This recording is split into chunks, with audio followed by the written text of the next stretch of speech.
Good morning po sa inyong lahat. Pakibati ng good morning ang katabi natin. Siyempre, nakakatuwa ko kayo, no? Dami-dami natin tuwing umaga ng linggo. Tayo po ay nasa ikatlong linggo na ng Kwaresma. Nasindihan na po ang ating Lenten Cross dito sa altar. Talaga hong mapupuno na natin ng liwanag ang krus. Talagang may liwanag sa krus. Ikatlong linggo ng Kwaresma at unang linggo ng Marso at nakakaisang linggo na ang bakunahan sa bansa.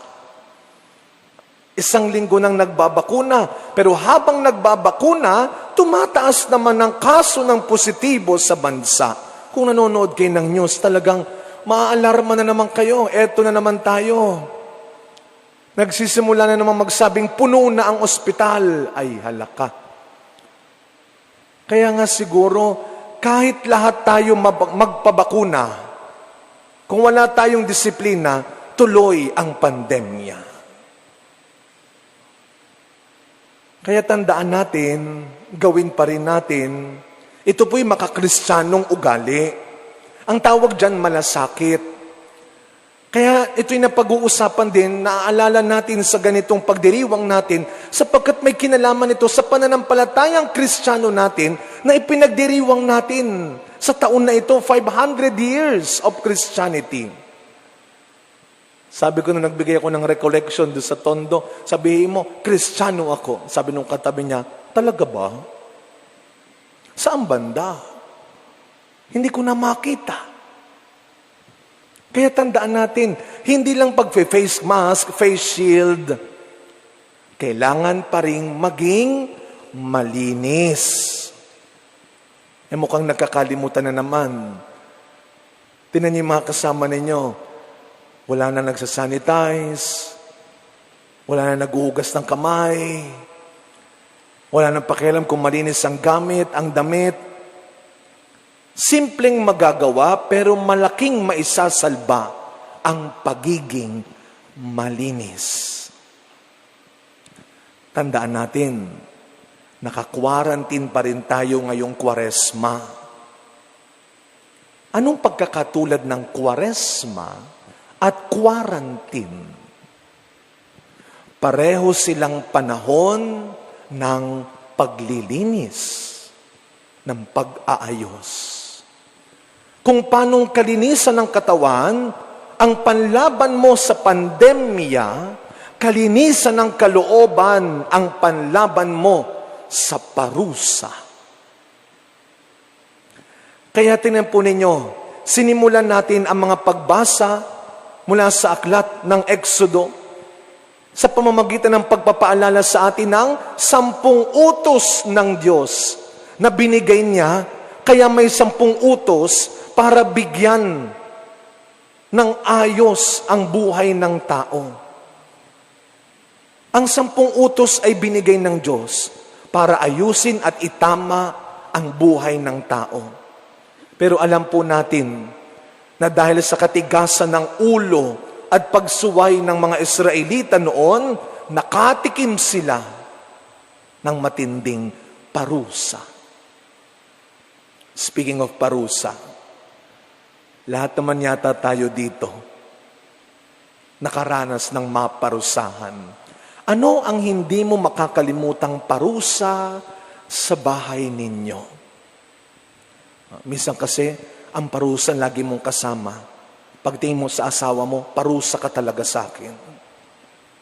Pagtingin mo doon sa buwisit mong kasama, parusa kayo talaga sa akin.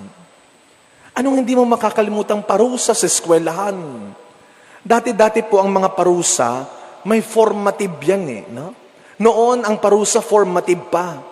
Anong parusa mo? Maghugas ng plato. Dahil late kang umuwi, ikaw ang maghuhugas ng plato. Dahil inaway mo ang kapatid mo, ikaw ang maglilinis ng kwarto ninyo. Ikaw ang maglalaba. Yan ang mga parusa din noon. Pero ngayon, kung gusto niya ng matinding parusa, isa lang yan. Tanggalan mo ng wifi. Sira ang araw niyan. Kala mo mamamatay. Lahat inaaway kasi walang wifi. Alam natin mali. Alam natin hindi dapat. Pero minsan, kung kailang may pinag-aralan, kung kailang may kakayahan ka naman, saka ka nalilihis ng daan.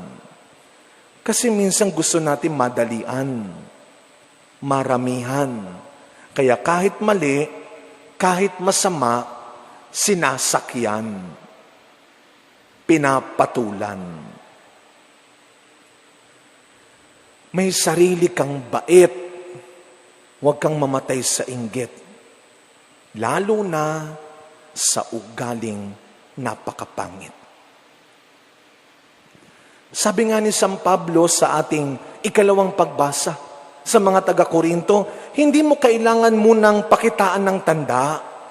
Bilang mga Kristiyano, hindi mo kailangan pakitaan muna ng tanda at hindi mo kailangan mabigyan ka muna ng katalinuhan, ng karunungan para mailigtas ka.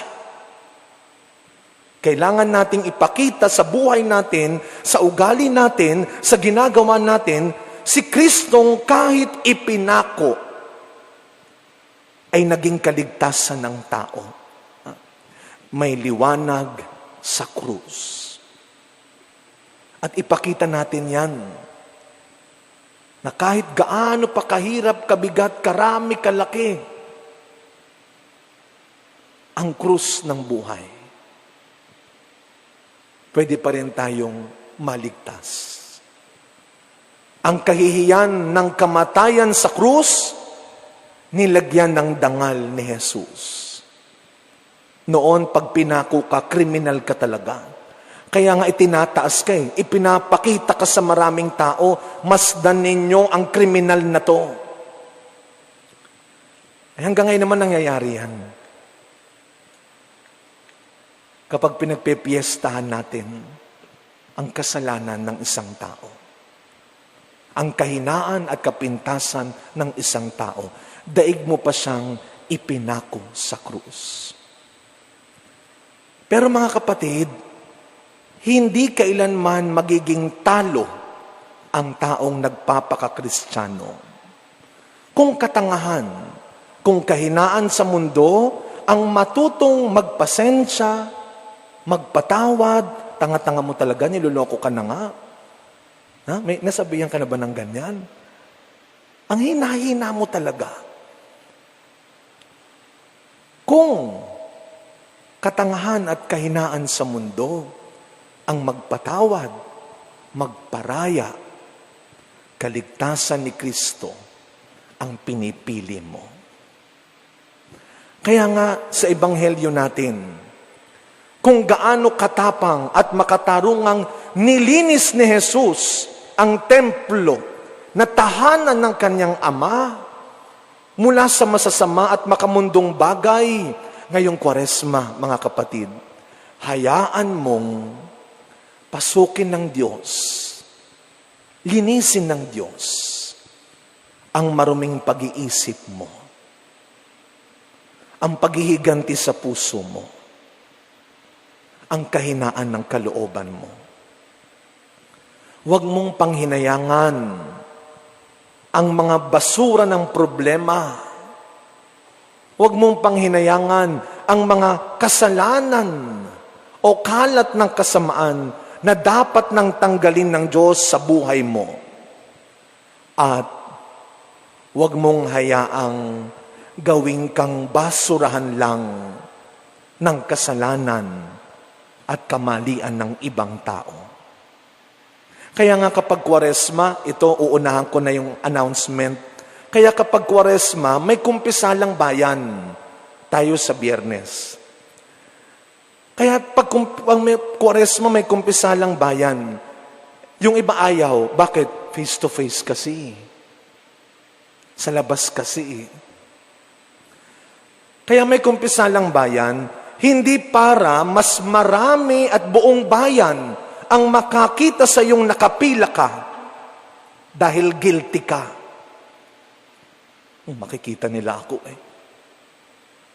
Pero hindi yun ginawa para ipamalita sa kanila kung gaano ka makasalanan, kundi para patunayan sa mga nakatingin sa iyo kung paano ka kayang linisin at patawarin at buuin ng awa ng Diyos. Kaya mga kapatid, sa pagpapatuloy ng misa natin, ngayong 3 linggo ng Kwaresma, ito po ang ipagdasal natin. Kahit hindi pa tayo nababakunahan, kahit hindi pa tayo naaalala, una, ipagdasal natin, sana linisin, patawarin tayo ng Diyos sa anumang dumi ng pagkakasalang nagawa natin sa sarili natin at sa kapwa natin. Minsan, ikaw din ang nagpapadumi sa sarili mo. Ikaw din ang sumisira sa buhay mo. Hinahayaan mo ang nangyayari sa iyo. Patawarin sana tayo. Pangalawa, tulungan nawa tayo ng Diyos na mapatawad tayo at maayos pa natin ang anumang kalat at gulo na ginawa natin sa buhay ng iba. Ngayong Kwaresma, inaalok tayo ng Diyos ng isang mas malinis at maayos na buhay. Amen.